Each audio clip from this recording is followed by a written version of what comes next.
삼국지의 오나라 손권 때문에 고구려가 망할 뻔한 적이 있다. 삼국지를 보면 스촨성을 중심으로 한 서남 쪽에 유비가 험준한 자연 지형을 울타리 삼아 촉한의 기반을 닦았으며, 장강을 중심으로 동남부 지역은 손권의 오나라와 화북 지역은 조조의 위나라가 천하의 자웅을 겨뤘는데, 이 시기를 천하가 3분되었다고 일컫는다.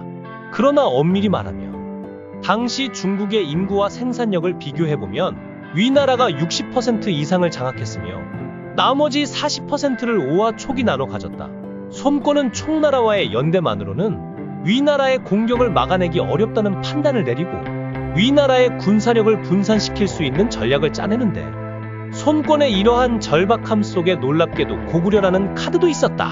후한 말 공손씨들이 요동 지역에서 세력을 키우고 있었는데, 인근 요서 지역과 한반도 서북부까지 세력을 구축하고 있었다.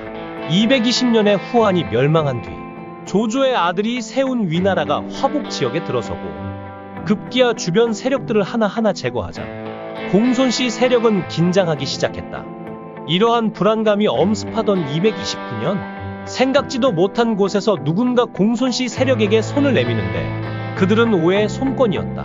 공손씨 세력은 오나라 손권의 적극적인 동맹 제안에 몹시 고심했고, 순진한 손권은 내심 기대했지만, 삼국지 게임을 해보면 정치의 달인 장소의 걱정처럼 오나라 사신단이 긴 항해 끝에 요동 반도에 상륙하자 위나라의 눈치를 보던 공손씨 세력은 배신을 하고 오나라 사신단 400명은 잡히기도 하고 탈출하기도 한다.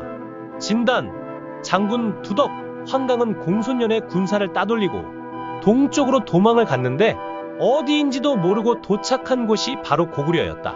당시 고구려는 동천왕 때였는데, 고구려 입장에서는 그들의 입국 배경 자체보다는 오나라와 공식적인 외교 관계를 트는 계기로 삼는다면 고구려서도 굳이 손해볼 일이 아니었다. 3세기 전반 고구려는 아직까지 국력이 약소한 상태였고, 거대 제국인 위나라와 이웃 공손씨 세력의 눈치를 보며 지내고 있었는데, 오나라와 우호 관계를 맺는다면 추후 유리한 카드가 될지도 모를 일이었다. 고구려는 이들을 극진히 대접하고 100가지 마련의 관리 25명을 같이 태워 손권에게 보내는 표문과 가죽 천장 등의 선물도 챙겨보냈다. 진단 및 사민은 천신만고 끝에 다시 오나라 땅을 밟고 손권 앞에 서서 귀환 보고를 하게 되는데, 삼국지에는 다음과 같은 짤막한 기록이 있다. 슬프기도 하고 기쁘기도 하여 스스로 감정을 주체할 수가 없었다. 당시 고구려 세력은 약소하여 공손씨 세력조차 누르지 못했는데, 손권은 공손씨 세력 바로 옆에서 견제할 수 있는 고구려와 우호 관계를 갖는 것이 나름 의미 있는 일이라고 생각했다. 234년 오나라에서는 사갱과 진순을 단장으로 한 사절단이 동천왕에게 줄 선물을 가득 싣고 고구려로 출발했는데, 우호 관계를 돈독히 하고 부족한 군마를 들어오려는 목적도 있었다. 이들은 긴 항해 끝에 일단 압록강 부근의 서안평에 정박했다. 곧이어 고구려 사람들이 사절단을 마중 나왔는데, 공손씨에게 당한 비극을 또 다시 밟지 않기 위해 그들은 배가 정박한 서안평에 머물고 하위직인 진봉 등을 먼저 보내 동천왕을 만나게 했다. 진봉은 고구려인의 안내를 받아 고구려의 수도인 국내성에 도착하고 특이사항이 없음을 확인했지만 갑자기 충격적인 첩보가 들어왔다. 유주 자사가 고구려 동천왕에게 연락을 해서 오나라 사신을 죽여서 공을 세우라고 했다는 것이다. 1년 전 공손년이 준 충격이 채 가시지 않았고, 공손씨 세력만도 못한 북방의 일개 오랑캐인 고구려가 위나라와 몰래 밀담을 주고 받았다 하니 공포에 휩싸일 수밖에 없었다. 이에 진봉은 고구려와 교섭을 진행하기도 전에 국내성을 빠져나와 사갱 등의 책임자에게 자신이 들은 첩보를 고해 바쳤다. 사실 고구려는 양단책의 일환으로 위나라와 통로를 열어놓고 있었지만 오나라 사절단을 당장 해칠 생각도 없던 듯하다. 동천왕은 관리 수십 명을 황급히 서안평으로 보내 사절단을 면담하고 해명토록 했지만, 사갱은 자신들의 안위가 크게 위태롭다고 인식했는지 동천왕이 보낸 관리 수십 명을 밧줄로 묶고 인질로 삼아서 고구려군과 대치했다. 그리고 오나라에 가져갈 군마를 내놓으라고 요구했는데, 난데없는 인질극에 동천왕은 사죄하는 형태를 취하면서 말 수백 피를 내주며 달랬다. 이에 인질들을 풀어주었지만 동천왕은 대면도 하지 않고 손권의 국서와 사여품 등을 동천왕에게 전달해 줄 것을 고구려인에게 요구하였으며 오나라 사절단은 고구려 말들을 배에 싣고 돌아가려고만 했다. 여기서 또 어이없는 일이 벌어지는데 오나라의 배가 작아 말 수백 필 가운데 고장 80필 밖에 실을 수가 없었던 것이다.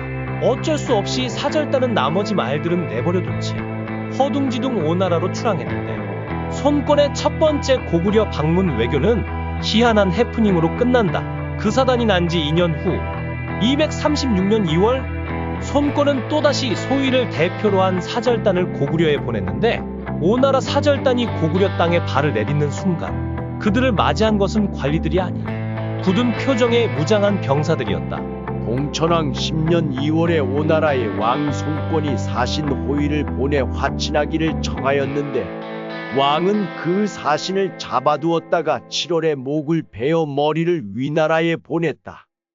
234년 동아시아의 정세는 서서히 변화하고 있었는데 5차례에 걸친 북벌을 통해 위나라를 끊임없이 위협했던 초계 승상 제갈량이 234년 사망했고 그러자 남쪽의 위협으로부터 한숨 돌린 위나라가 서서히 동북방의 요동 지역으로 눈길을 돌리기 시작했는데 이러한 상황은 고구려에게도 큰 압박으로 다가왔고 234년 오나라의 자랑인 수군이 위나라에 크게 패하면서 천하의 정세가 급격히 위나라 쪽으로 기울어지기 시작했다.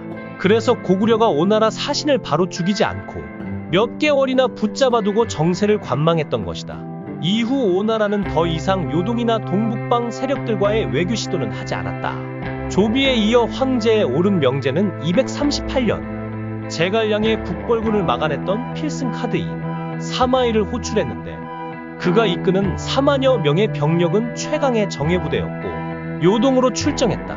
238년 8월 공손녀는 아들과 함께 위군에 잡혀 목이 잘리고 고구려는 위나라의 요구에 병력 1000여 명을 보내 공손씨 토벌에 적극 협력했지만 위나라는 요동뿐만 아니라 한반도 북부를 지배하려는 야욕을 드러냈다. 급기야 244년 유주자사 관국엄이 대대적으로 고구려를 침공했고 동천왕은 크게 패해 두만강 이북까지 도망쳐야만 했다.